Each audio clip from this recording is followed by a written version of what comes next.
महाराज जी, ब्रज में तो वैसे देखा गया है कि बहुत सारे जो है वृद्धाओं के लिए व्यवस्था है।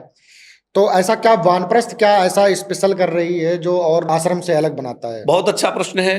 वर्तमान काल में जगह जगह सेवा के कार्य चल रहे हैं, सभी सराहनीय हैं, लेकिन उनको आध्यात्म से जोड़ना और भगवत भक्ति से जोड़ना यह एक मूल उद्देश्य वानप्रस्थ का है।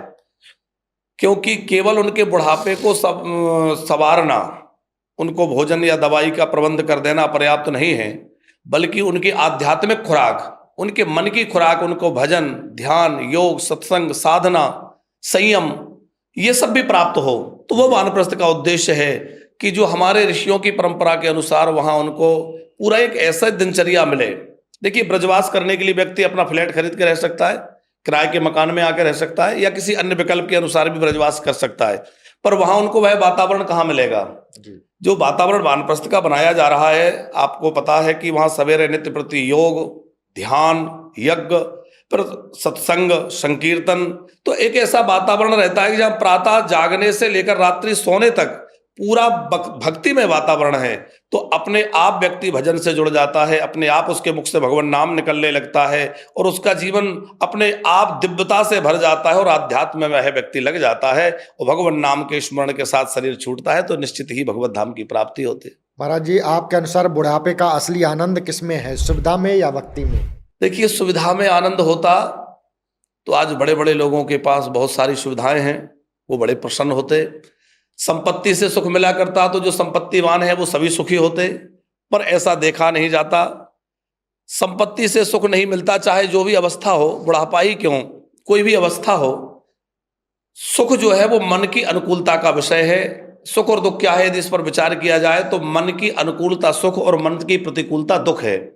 तो मन जिसको अनुकूल माने, तो मन के लिए सबसे अनुकूल तो है कि किसी ऐसे स्थान में रहें जहां हमें किसी प्रकार की चिंता ना हो, जहां हमारे मन में कोई कुंठा ना हो, जहां हमारे को कोई तिरस्कार ना हो। तो यदि भक्ति में ऐसे वातावरण में रह करके भगवान से जुड़ते हैं तो मन की कुंठा, व्यथा, चिंता, अवसाद अपने आप दूर होंगे, तो अपने आप सुख की अनुभूति होगी। जी जी जी। आने वाले समय में महाराज जी, वानप्रस्थ धाम का विजन क्या है? हमारा विजन है कि हर बुजुर्ग एक अच्छे वातावरण में रह पाए। हमारा विजन है कि कोई भी बुजुर्ग अब उपेक्षित ना रहे, कोई भी बुजुर्ग अब परेशान ना रहे। बुढ़ापे का सहारा वानप्रस्थ हमारा, हर बुजुर्ग को ये अवलंब रहे, ये आश्रय रहे कि हमारा अपना घर है वानप्रस्थ धाम, श्रीधाम वृंदावन में।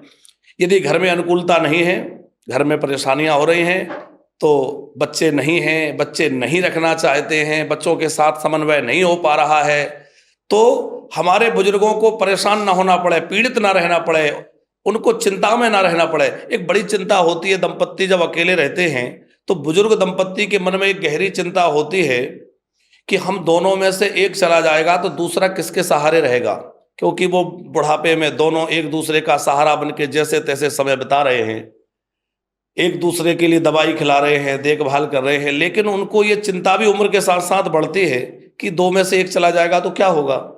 तो वो निश्चिंत होकर रहें कि उन्हें पता है कि वानप्रस्थ संस्था के भरोसे हमारा दाम्पत्य जीवन अब हमारा है, और दोनों में से एक चला गया तो दूसरे जीवन साथी की जिम्मेवारी संस्था ले रही है, और अब हमें इस बात की परवाह नहीं है कि एक चला जाएगा तो दूसरे का क्या होगा।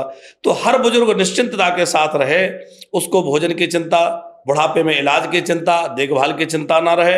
हर बुजुर्ग आनंद के साथ ब्रजवास करते हुए अपना जीवन व्यतीत कर सके, यही हमारा उद्देश्य है। साथ में अनेक सेवा के कार्य भी चलाए जा रहे हैं, तो उन सब के प्रति भी हम लोग लगे हुए हैं कि वानप्रस्थ के माध्यम से जीव मात्र की, प्राणी मात्र की अधिक से अधिक सेवा का कार्य कैसे हो सके। वो चाहे फिर कोई दीन दुखी हो, चाहे गौ सेवा की कार्य हो, या किसी अन्य प्रकार से दीन दुखियों की सहायता का कार्य हो, तो उसके लिए हम लोग